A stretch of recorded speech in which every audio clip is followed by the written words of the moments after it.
Good morning, guys. Welcome to my unboxing and review of the R3 Aura Battler Billbine. This is a premium Bandai exclusive release that came out just this year that I got for $73, which does seem a bit expensive, but one, the non-Gundam Bandai model kit tax is very real, and two, this is in the 135 scale, and because the Aura Battlers from Dunbine are a bit smaller than your typical Gunpla kit, this is going to be about the same height as your typical master grade, which is what the R3 line is for. It, of course, stands for Real Robot Revolution, and it was Bandai's attempt back in the day from like 2007 to 2008 to try and take some of their Real Robot series and give them kits of master grade quality and scale. As far as I'm aware, there were only 4 releases in that line, not counting recolors and things like that. There were 2 Laserners, there was the Elgai Mark II, and there was the Walker Gallia from Zabungle, and then they canned the series for over 15 years or something like that. You can correct me if I'm wrong in the comments, but apart from like special finish versions of like the Elgai Mark II, I don't think anything else came out in that line since like 2008. So this is a very unexpected release, and it's a kind of an important one because Aura Battler Dunbine is,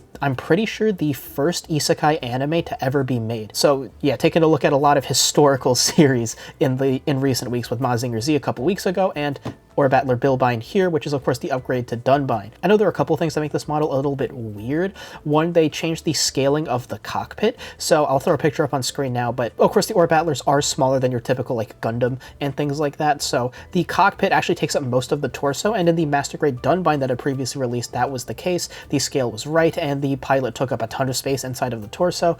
Here, that isn't the case, and the cockpit is much smaller than you would expect it to be for this kind of scale, which is a little bit weird, but for getting this design in the 1/35th scale in master grade size, I can't forgive a bit of scaling mishaps there. But what is also a little bit weird is that the Aura Battlers in universe are very much kind of organic machines, and that was shown off in the Aura Battler Dunbine master grade, which had a kind of layer of musculature underneath its armor, and it was really cool and gave it this very organic insectoid feel as you built it up. This one, a little bit different. Again, Clover did a little bit of meddling, much like they did with the coloring of the original RX-78-2. And here, as you can see, to sell more toys, they decided to make the Billbine a lot more mechanical, which leads to this being much more of a robot and less organic. Really, the only vestiges of the Dunbine left, besides the overall like general silhouette, are things like the head and the insectoid wings, but apart from that, the Billbine's design is significantly less organic than the Dunbine's. So I'm excited to take a look at this kit. I do like the design of the Billbine quite a bit. Not really the biggest fan of the color scheme. I kind of wish they made this a standard release and they made the P-Bandai variant the night camo recolor of the Billbine, but I can understand Dunbine being a very niche series at this point with how old it is.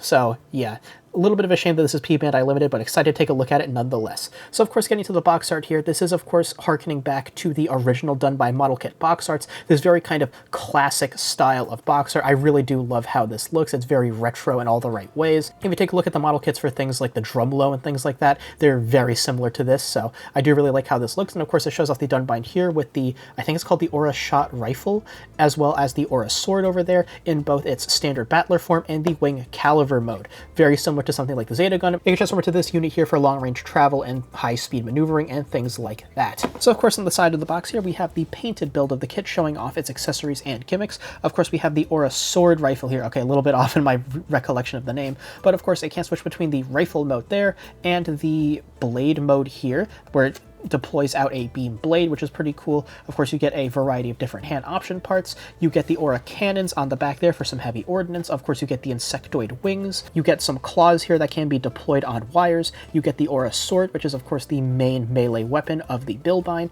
You get your opening cockpit gimmick, because again, the R3 line is kind of supposed to be like the master grade for non-Gundam series, and then you get Wing Caliver mode here. So excited to see how that looks fully transformed. And then of course you have the head here, which is talking about how it has a transformation gimmick where it kind of retracts down into the body to facilitate the transformation into Wing Caliver mode. And then on the other side here, just a nice big image here of the painted build, front and back of the Billbine.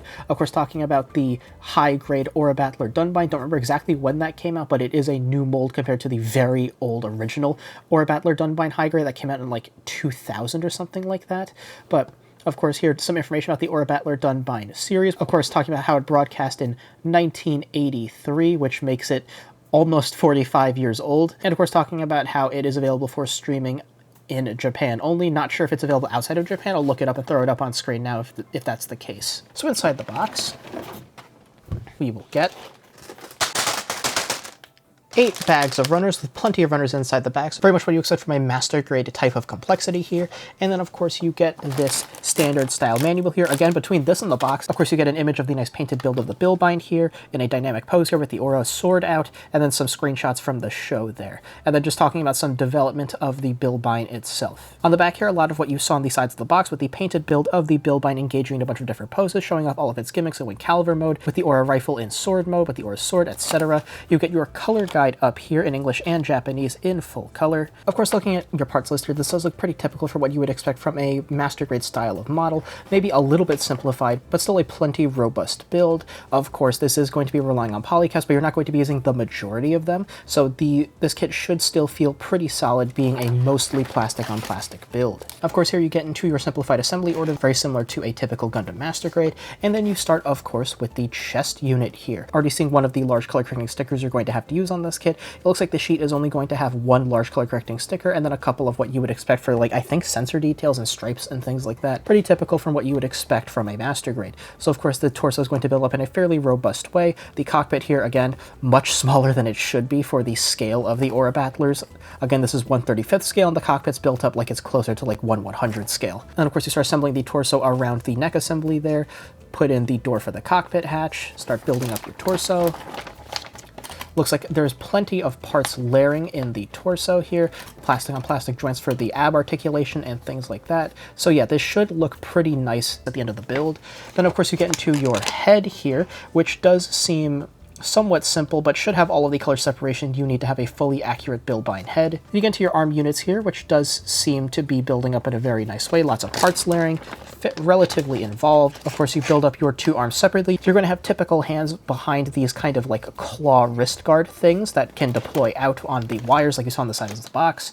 Of course, you get some different hand option parts there. Assemble your upper body, then move on to your waist, which is fairly simple because this doesn't really have skirt armor or things like that. Then you move on to your legs, with the large talon-like feet building up in separate parts with dedicated inner frame, which is very nice. Then you have, of course, the claws that slide on, the armor that mounts on top of that. Then move on to your leg frame with the armor layering on top of that. Okay, so it looks like the other stickers are going to be for the joint caps in the knees, and then some stripes for the legs. So relatively understandable, but a little bit unfortunate. And of course you have some nice part-separated power piping there, attach your feet, and then move on to the left leg. Fully assemble your lower body, and then you have the basic form of the Billbine there, but of course it's not complete without the backpack. So first up, you assemble your Aura cannons, which do look like they're going to be fairly simple to have to sandwich together, and some exterior parts layering on top of them. You have your central backpack unit there. Then of course you attach your wings onto the backpack there. Looks like you're going to have two different option parts for assembling the back. I'll have to see what those are. And of course you assemble your other wing, mount them onto the back like so. And you move on to your weapons for the Aura sword rifle, and then the Aura sword itself. Looks like it's going to be fairly simple, but should still look quite nice. There might be a pretty nasty seam line running down the middle of the rifle, but it is what it is. And of course talking about remolding the hand around the sword to have it doing melee poses, or using the trigger finger hand for the Aura sword rifle in either rifle mode or sword mode. Of course talking about deploying the claws there on the wires. And of course talking about mounting it on an action base, which does look like it's going to be using a bit of an odd kind of system here, where it actually uses the peg of an action base for it, instead of using the adapter that puts a box on it, to use a peg coming off of the unit itself. So that's a little bit odd. And then you get into your transformation here. So after you fold the head back, look like it is going to be a full proper transformation. A little bit of part swapping for moving cover pieces and things like that, but that's not too big of a deal. Then of course talking about gimmicks to do things like stashing the rifle onto the backpack, and then that's the manual. So it should build up to be a fairly robust model kit that should look pretty great at the end of the build. So inside the bags you're going to get, inside the bags you will get 17 runners, which does seem right for a master grade level of model kit like the R3 Billbine is here.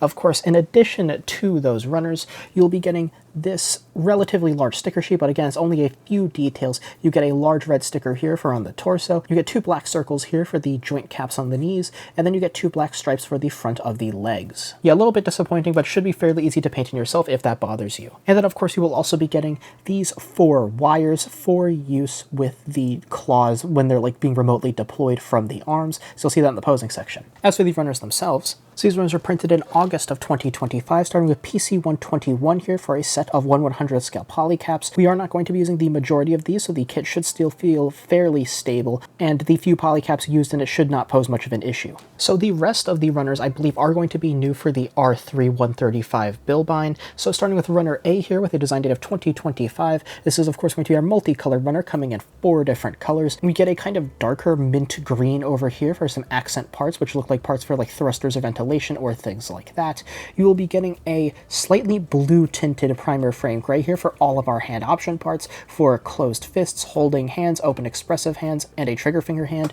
We get 2 red accent parts up here at the top right, and then in a what I think is a high gloss yellow down here, we get a couple of accent parts. Runner B here going to be in a slightly mint green tinted off-white color, going to be in a very nice high gloss finish for a number of armor parts for all across this kit, as well as the main body parts for the Aura sword rifle. You get some parts for things like, I believe, the upper leg, you get the balls for the shoulders, and you get the front of the leg armor over here, etc. So runners C1 and C2 confused on this very large runner here for a number of the very big armor parts seen across this kit. Mainly you see the parts for the legs over here, you see parts for the head down here, you see parts for the backpack for the big covers that go over the insectoid wings, etc. And you get 2 runner D here for the rest of your red armor parts, again in a high gloss finish, 4 parts for things like the arms and legs, as well as some power piping details over here. Runner E in a normal finish navy blue here for a number of frame parts for things like the feet, the head, the either arms or legs, again can't really tell,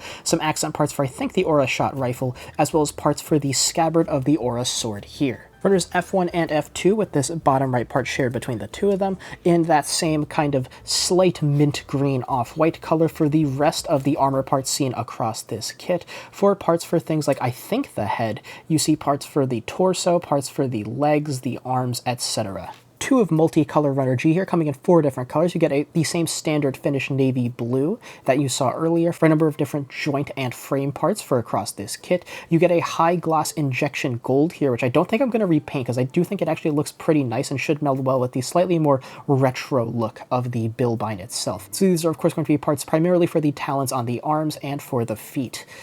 You will get 2 parts here in a high gloss off-white.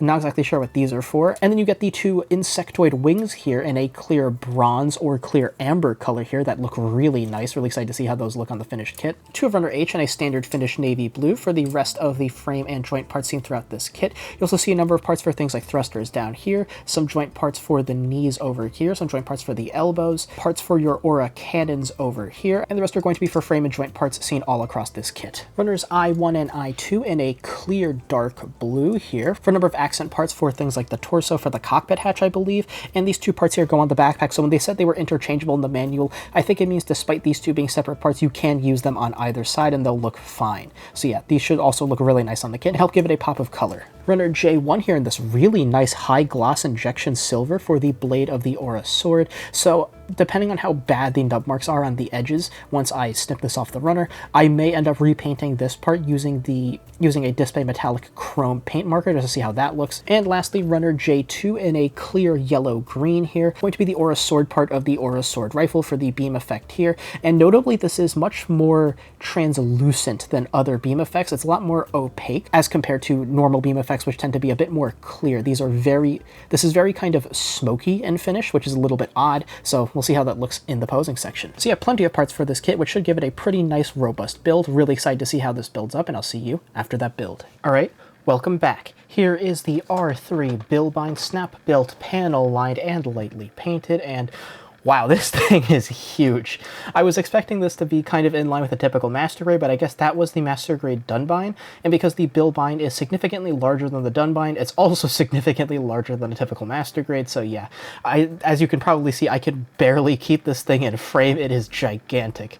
So, getting right into the build, and I think I was a little bit misled coming into this. I was under the impression that the R3 line, and in turn this kit was going to be essentially a master grade level of quality. It is not. It is much closer to what you would expect from something like an FM kit, where the inner frame is relatively minimal. I guess I misread part of the manual where I thought that there was much more inner frame than there actually was, but that was actually just representing a ton of exterior armor layering, because very similar to the FM line in general, while the inner frame included in here isn't all that much, there is a significant amount, but it's not complete, of course.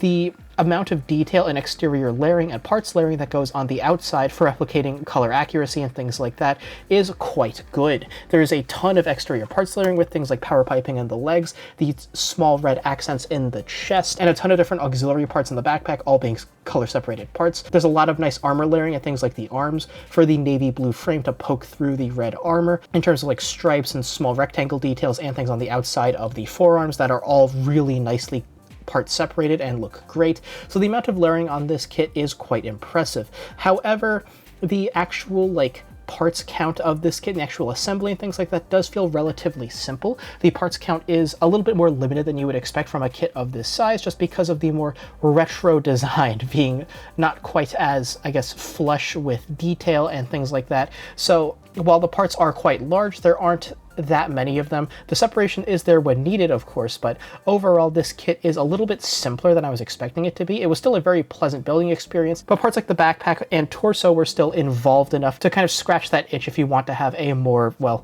involved, robust build. So yeah, this kit is simpler than I thought it would be, but it is still quite good. In terms of any kind of fit or stability issues, of course, no fit issues to speak of.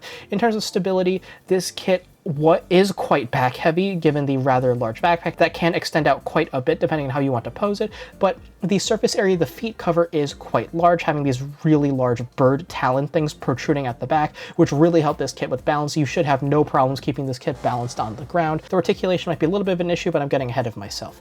In terms of polycap usage in this kit, it's only in a couple of spots. There are large polycap ball joint sockets that connect the torso into the hips and the hip ball joints into the legs. There are a couple of small polycaps used for the articulation of the aura cannons, but none of them seem to pose any kind of issue. This kit doesn't feel floppy or anything.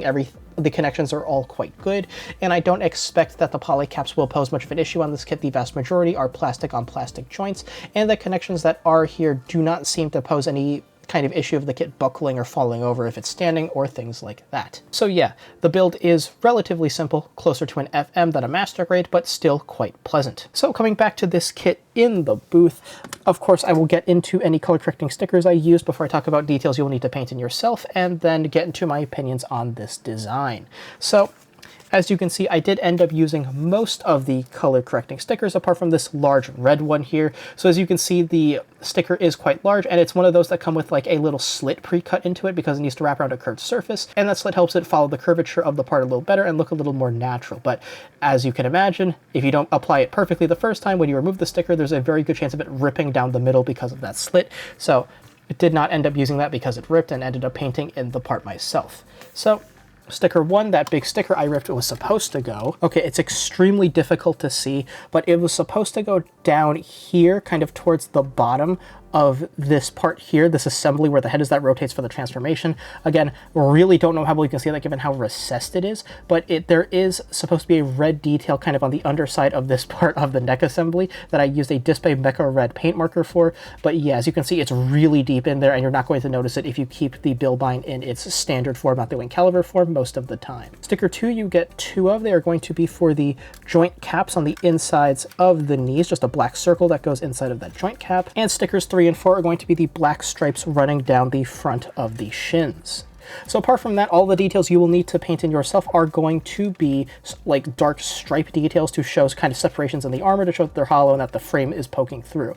So as for where you'll need to paint those in, on the arms, as you can see, there's all these navy blue, really nice part separated details here for the frame poking out, except for on the inside of the forearm here, I used a Titan's blue to paint that in. It's a shade or two too light for this, but I think for the purposes of just looking good enough on the shelf, a navy blue kind of Titan's blue should look okay, but ideally you would want a shade a little bit darker than the one I used to match the frame. And then the rest of the stripe details you will have to paint in are going to be in black. So of course there's going to be a black detail here at the top of the thighs to match the black sticker here on the front of the shins. You could paint them in navy blue to match the ones on the arms, but given that the sticker they provide is in black, I would assume that it's supposed to be in black.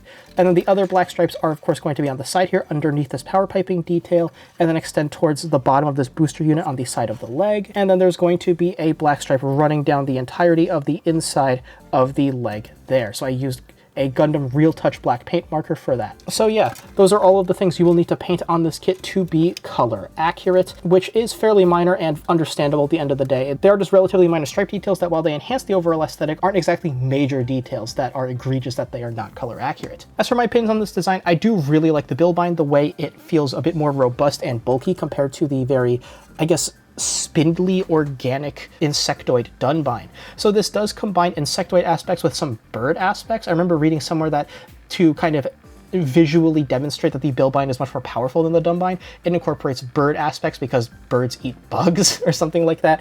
You can let me know in the comments if I'm way off base with that, but that's just what I remember reading online. But yeah, you can especially see it in parts like the talons sticking out of the arms and in the feet, and especially when this transforms into wing caliber mode, which you'll see later, the large bird head on the front of it that's concealed inside the torso right now. You can kind of see the beak there at the bottom of the torso, but yeah, there's a very nicely color separated bird head in the middle of that torso. And the contrasting, I guess, finishes all over this kit also really help. The differences between the high gloss finish on the red parts, the plain matte of the navy blue parts, and these really nice translucent navy blue parts, as well as the clear amber there for the wings, all combine to give this really interesting look. The shine in parts of the armor in particular does kind of remind me of the look of like chitin for like beetle carapaces and things like that, which does give a really nice look. And if you were to top coat this kit, I would recommend a gloss top coat just to help, again, emphasize that kind of insectoid armor look.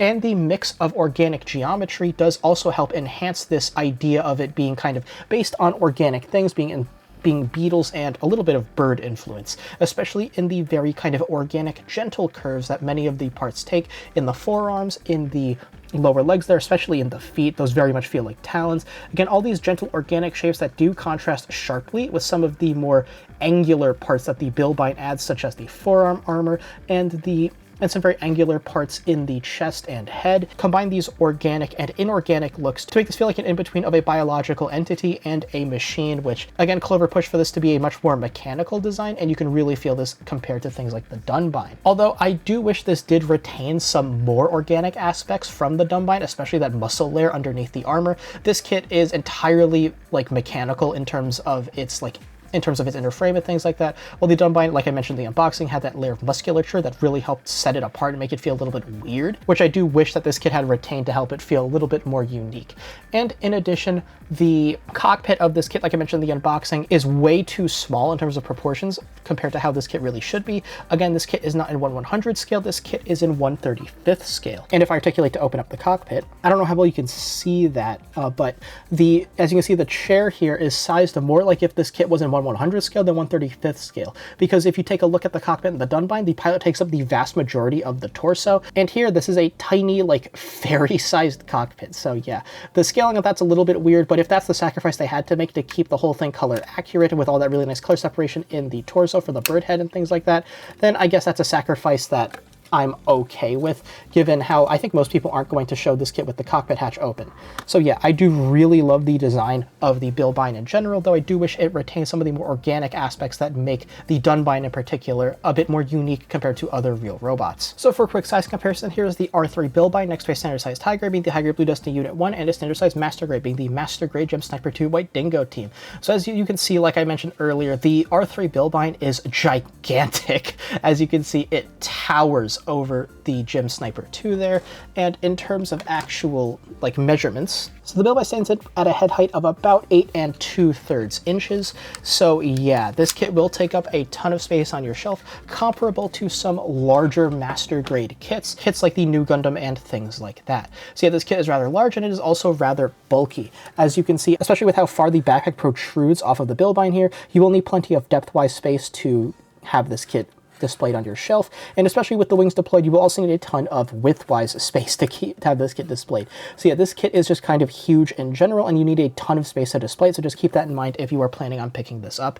when it gets reprinted. So in terms of accessories, here is the R3 Billbine with everything it comes with. I do wish this came with a pilot figure or something, again, just to show off the scale of this thing, but Yeah, this is a relatively complete accessory spread. Starting as usual with our hand options, you will of course get the 2 closed fists you see on the kit right now behind the talon-like knuckle guards there that do look pretty good. You will get these 2 kind of trigger finger hands. The manual says they're supposed to be used with the Aura sword stored on the kit right now, 1 for each side. You will get this, what I think is supposed to be a trigger finger hand, only for the right side, that is supposed to use with the Aura sword rifle, but the other hand is very similar to this, and this doesn't look all that different from it. And you will of course get a nice open expressive hand / rifle support hand here, only on the left side. In terms of your adapters then, there is no action-based adapter, there's just a hole in the back of the Billbine's waist that the peg for an action-based 4 will just go into. As for your other adapters, you will get these 2 adapter parts here for when the Billbine is transformed into Wing Caliber mode. You'll just take the hands off and replace them with these cap parts here. You will get this adapter piece here for mounting the Aura sword rifle onto the Billbine's backpack if you want to do that. And then you will get these 4 adapters here for showing the Billbine's kind of wrist talons deployed out on wires. Speaking of which, I forgot to put them in the booth when I was showing off all the accessories, but you will of course get these 4 wires to show the Billbine firing off all of the talons, which you'll see in the posing section. I'll probably end up cutting down the wires just so that the Billbine can fit in my booth while it's spinning around with the talons deployed, because these wires are relatively long. For your main ranged weapon, you will of course get the Aura sword rifle here with a very kind of interestingly shaped stock just to kind of wrap around the curvature of the arm. But yeah, this is a decent looking rifle, and when you want to change it into Aura sword mode, the stock will just fold up like so. This adapter piece will flip forward to allow you to mount the beam effect seen over there. So the manual says the Billbine is supposed to grip onto this middle part of the rifle in sword mode to have it being used in melee strikes and things like that, but promotional material and what I think makes more sense is to still grip it by the rifle grip, just so we can still use the range capabilities while charging forward with the Aura sword deployed, and then it can swing it kind of blade first, because as you can see here, if I attach the effect here, which does look pretty good in this kind of frosted clear kind of plastic. So if you have the Billbine gripping it by the rifle grip, of course the blade edge is kind of closer to the opponent. The rather large stock here is also kind of in the way, but at least the beam part is kind of closer to the opponent, makes more sense for slashing. If you have it gripping it by the middle, you're supposed to grip it like this. The beam effect is further away, it looks a little bit more awkward. You'll see both grips in the posing section, but I do think personally just holding it by the rifle grip part for charging poses and things like that looks better. But yeah, you'll be seeing this in both of its modes in the posing section. And for the kit's main melee offering, you will of course have the Aura sword that is currently mounted onto the backpack's right side. So yeah, this will just pop out of its sheath. And I did end up painting this in Disbay's super metallic chrome metal marker. I did mess up a little bit, so originally this was a very nice kind of even chrome. I did not wait for it to fully cure before putting on a second layer, and it ended up kind of smudging and tarnishing a bit. It does give a little bit of interesting texturing to it, and I don't hate the idea of having an uneven chrome finish like this, but it's not what I intended for, but I don't think I'm going to notice it too much at arm's length distance when it's on the shelf. But yeah, the Disbay super metallic chrome marker does look pretty good. So like many other chrome paints out there, just make sure to be careful and not to disturb it before it's fully cured if you don't want a kind of textured uneven look like this. But yeah, this is a rather impressive sword, and you'll be seeing it in the posing section. So really the only things I feel like are missing from this accessory spread are, of course, a duplicate open expressive part for the right hand, and a second sword blade effect to show that the Billbine is kind of channeling aura power through the sword in a frosted translucent pink, very similar to the Aura sword rifle's beam effect. I think that would look really good in the sword, but as it is now, you just have the plain kind of injection metallic silver blade you can paint over, and if you want, you can paint it in like fluorescent pink or something if you want that Aura sword effect on the sword. So getting into articulation now, starting with the head. For an upward look, the Billbine can look up quite far. For a downward look, the Billbine can look down into its own chest because the neck is on a ball joint hinge combo. You get some very nice side to side tilt, and you can 360 it about the ball joint. Again, just be careful because of how far the Billbine's head extends back. It will collide with the aura cannons on the backpack very easily. And the shoulders then, in terms of shoulder swing, you get a fairly minor, maybe 35 to 40 degree shoulder swing forward. The armor can rotate independently of the arm to facilitate a 90 degree side raise, not too crazy. You get 2 points of rotation in the arm. You get a point of rotation, of course, in the upper bicep going into the shoulder. And you get a second point of rotation in the lower forearm here, going into the elbow. For the elbows then, a double joint will give you about a 90 degree bend, but very similar to something like the FM Aerial. If you fully rotate the forearm there, you can get a fuller bend of nearly 180 degrees before the armor will collide with the shoulder. You do also get some backwards elbow bend, which is a little bit awkward. The talons on the wrists can articulate out a little bit, and of course you can remove them and replace them with the adapters to show them flying off on the wires. And of course the wrist is going to be on a ball joint, which will do ball joint things. In the torso then, for a forward ab crunch, you get a fairly minor forward ab crunch. For a backwards ab crunch, you get a fairly impressive backwards ab crunch, and it's also impressive that given the very large, heavy backpack, that this kit isn't drooping backwards in the torso, but yeah, the almost full plastic on plastic build does certainly help with that kind of stiffness. For side to side, you get some very minor side to side, and you can 360 the torso in its socket. Again, just be careful with how big and bulky the backpack is. There will be a lot of collision, and as you can see there, the kind of beak for the bird head in the bottom of the torso does collide with the frame in the back of the waist, and the beak will pop off, taking the torso with it. Of course, to articulate the cockpit hatch gimmick that you saw earlier, you can of course open up these two chest plates on the torso, and then the bird head here will flip up a little bit, and then you can pop open the canopy to reveal the pilot seat in there. The chair can of course flip forward from when it's transformed into wing caliber mode, and just to show off how nice the bird head looks, just flipping the bird head up in front a little bit, yeah, you can see all the really nice color separation here with the ejection gold beak, the color separated yellow eyes, and of course the red accent parts all being color separated and looking quite nice. So you'll be seeing more of that bird head in the transformation in the posing section. In the backpack then, of course, the aura cannons can flip up and forward to show the Billbine firing off the aura cannons. Both layers of the wings on the backpack can flare out to show the Billbine flying around, or especially for the transformation into wing caliber mode. And the backpack thruster units themselves, the entire unit, can flip up like so, or down like so, depending on how you want to pose your Billbine. And of course, the sword and the rifle, if you decide to store it in this socket here, can rotate about on its mounting point. Again, just be careful it doesn't collide with the wings. Getting into the waist, there is no skirt armor to speak of, just showing off the mounting point here for the action-based forepeg. For your kicks then, as you might expect with no skirt armor to get in the way, the legs can do an almost 180-degree front kick, only about a 40-degree side kick, very disappointing, and just under a 135-degree back kick before it will collide with the backpack. You get some rotation in the upper thigh, getting about 45 degrees outward, a little bit under that inward. A double bend in the knee will give you just over a 90-degree bend before the very thick knee armor will collide with the thigh there. The kneecap here can swivel about as necessary. And in the feet, the individual toes of the talons can be articulated. The claws can also be articulated individually. Same thing for the front here. For overall toe dips, you can get a very nice nearly 90-degree toe dip. For overall toe raises, you get basically nothing, which is a little bit unfortunate. For your side to side, you will also get basically nothing. And for your rotations, you will also get basically nothing. So yeah, foot articulation is rather limited, which will limit your ground posing quite a bit, but given the large wings and things of this kit, you will probably want to pose your Billbine in the air. Speaking of which, let's see the Billbine in some poses. So getting the R3 Billbine into a spin, starting with, well, the closest thing I could get to a running and gunning pose with this thing. As you might imagine from the very poor foot articulation, this thing was not balancing on one foot on the ground, so this was the best I could do, a kind of, I guess, like marching forward pose while it's holding the aura sword rifle two-handed, firing forward. So this demonstrates a few things. One, this kit kind of struggles with posability in general, but on the ground it's pretty bad. It is flat out unable to take any kind of dynamic pose on the ground, any wide-legged readying pose, because of the lack of ankle articulation. It is pretty rough getting this thing into poses on the ground, but it does look pretty good two-handing the aura sword rifle like this. If I was to have this kit wielding the aura sword rifle, it would probably be either in a two-handed pose in the air or in a one-handed pose with the aura beam effect out, like kind of charging through the air.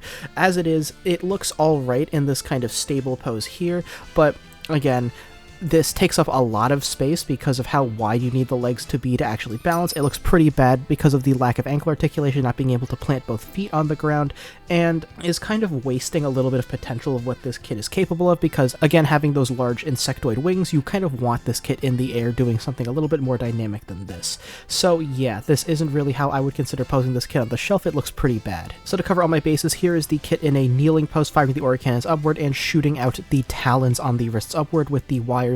I had cut them down to half length because at full length I couldn't have it spin around in the booth. It would just collide with everything. So this demonstrates a few things. One, this kit is capable of balancing in a kneeling pose on the ground, but it looks pretty horrible. Despite this kit's size and bulk, that would generally lend itself well to having a low kind of stable pose like this, emphasizing the power of the weapons.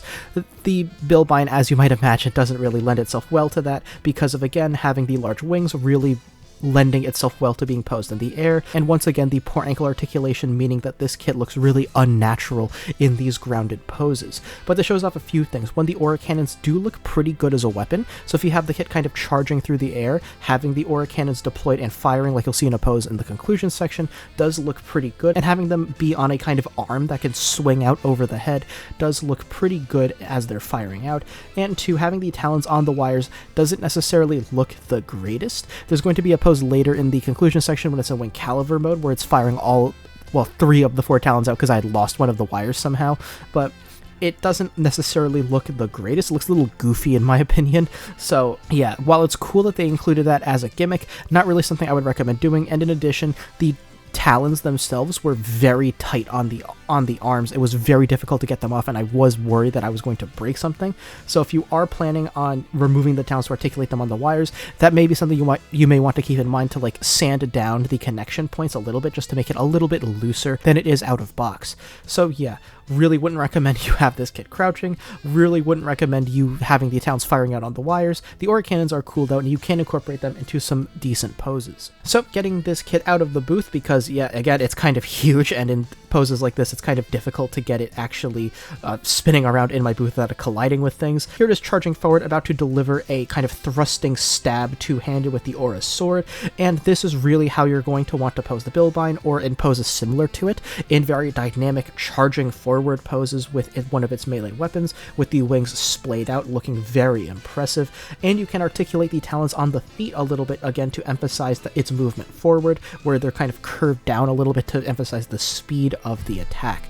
So yeah, this shows off where the Billbine looks its best, in these dynamic aerial charging poses. However, you can't really get it into certain poses you would want it to, because originally I was going to have this kit kind of about to do a Daigenguar, like big downward slash type of pose, but the arm articulation just wasn't cooperating. This kit is kind of a brick. It does struggle to hit certain extremely dynamic poses, and aerial charging poses are really the best you're going to get out of it.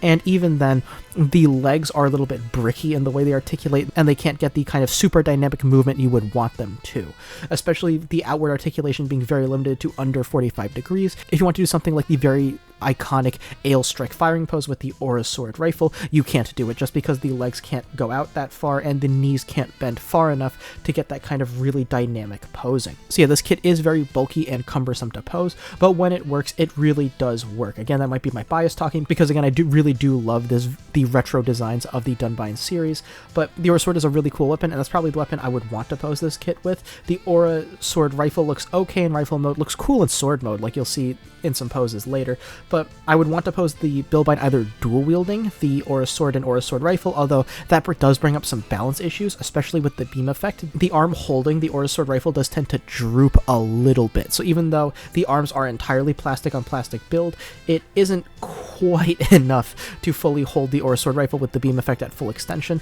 The Aura Sword, however, no real issues with balancing or drooping or any of that, so it does look pretty good, it's fairly stable, and is definitely how I would want to pose the kit on the shelf with the Aura Sword. But of course, Aura Battler mode isn't the only thing you can display this kit in. Here it is flying forward in Wing Caliber mode, and I am a little bit mixed on this transformation. This feels almost like the Psybaster transformation, if you've seen that video when I reviewed that back in like February or whatever, where the transformation isn't particularly convincing. It looks good in the upper body, especially with the head retracting and the bird head in the torso flipping up to cover it up, the hands being removed from the arms and having the talons kind of rotate to, again, look like bird talons. That looks pretty convincing. The legs, however, not so much. It does the Zeta Gundam thing where the knees kind of flip up backwards and the feet retract downwards, but apart from that, it really just does look like the lower body is almost unchanged. It just looks like the legs are just kind of sticking up and the knees are a little weird. So yeah, not the most convincing, but especially with the wings and the bird head, it does look pretty good, and it is an interesting option to have on your shelf if you're a little tired of having it in Aura Battler mode, just want to transform it, because the transformation was seamless, quick, and easy. There were no real issues that I had in transforming the kit. So yeah, that's pretty much the best I can say about it. You can get it done fairly easily and fairly painlessly, and it does look a little bit convincing on certain parts. I do really like how the bird head looks. It does look quite cool, especially with the color separated eyes and eye stripe parts there in red. And if you want to, you can open up the cockpit and flip the cockpit seat to be facing forward.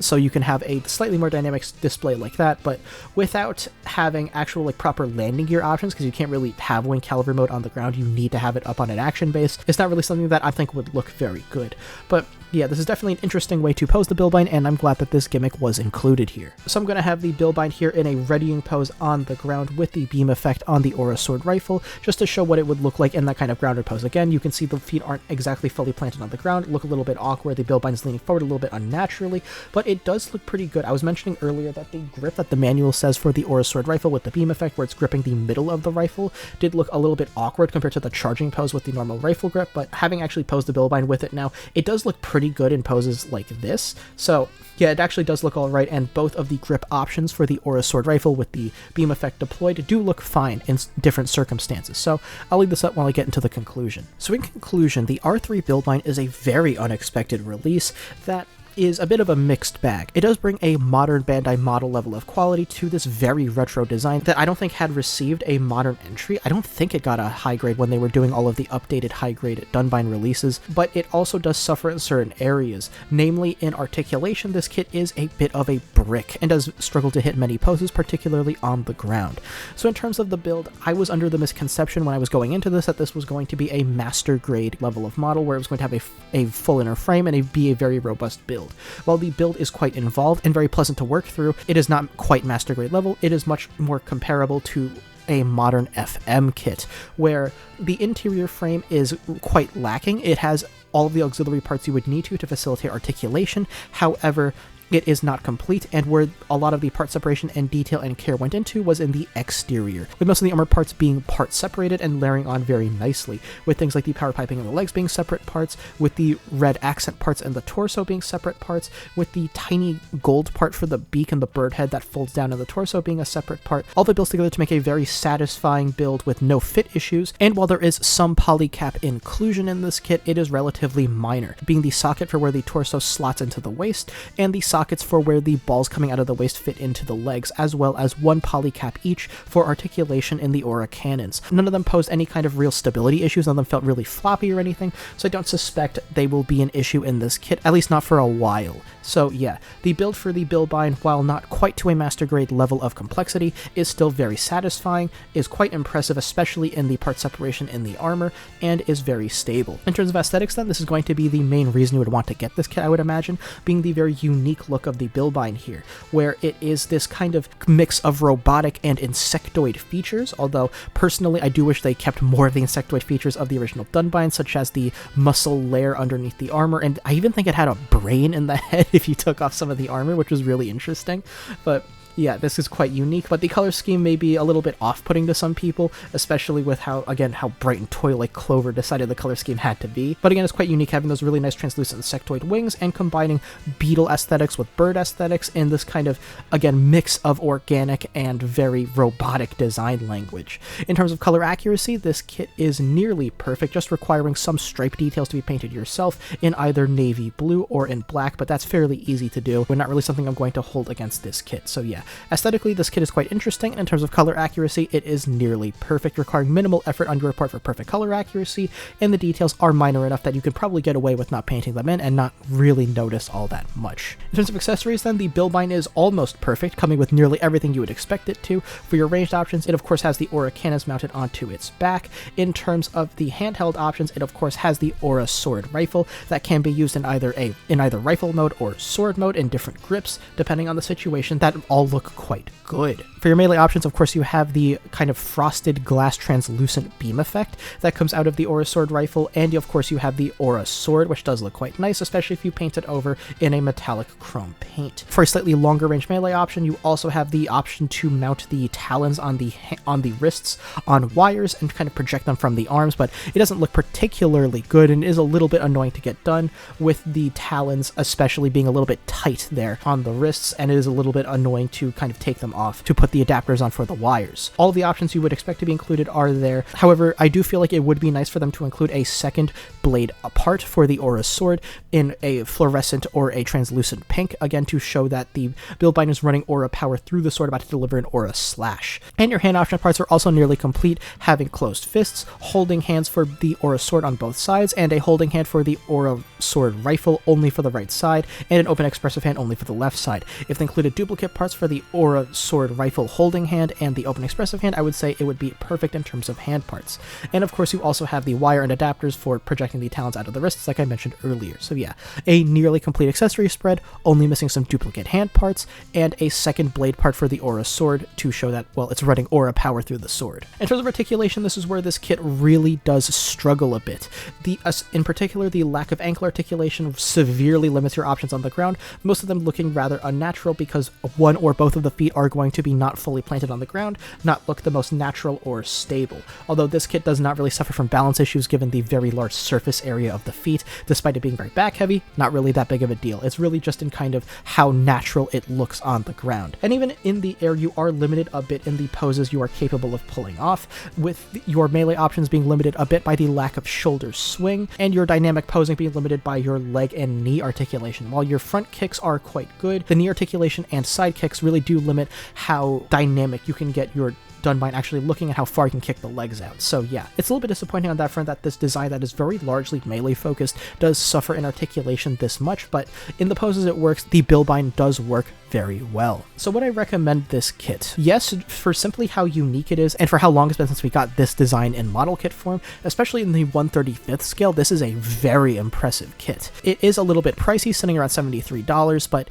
I do think that price tag is slightly justified for the sheer amount of plastic that comes in the box. Again, this thing stands 2 heads taller than a typical master grade. It is gigantic, it is bulky, it takes up a ton of space. So yeah, I do feel like the price tag is a little bit justified, and really I would say you can skip out on this kit if, one, you don't like the Dunbine designs, because again, being very unique, I feel like they're very love it or hate it kind of design, and two, if posability is really kind of your main interest in getting these model kits, because the Billbine's articulation does lead it to struggle a bit in most poses, especially ground poses. It really can't pull them off. And in aerial poses, it really only works in a few kind of charging poses. So yeah, if articulation is the main reason you get these model kits, or if you hate the Dunbine designs, I would skip out on this. Otherwise, this is a really interesting, cool, unexpected release that I'm really a big fan of and that I'm very glad to add to my collection. So that was my review of the R3 Billbine. What do you think of this kit? Let me know in the comments below. If you like reviews like these, make sure to sub to notification bell so you don't miss future uploads. If you like this video, give it a like. And I'll see you next time with the first original mecha model kit that I'm going to be reviewing on this channel. The SNAA Titan Sword Tristan, or Giant Sword Tristan, depending on where you see the listing online. The names are basically interchangeable. It says Titan Sword on the box, but I'm very much looking forward to this kit. I'd heard great things about the Roundtable Knights series of model kits. I have the Iron Sickle Kai in my backlog, but I was looking around and I hadn't seen anyone do any kind of actual in-depth review on the Tristan, so I figured why not be the first. So very excited to take a look at that kit next week, so I will see you then.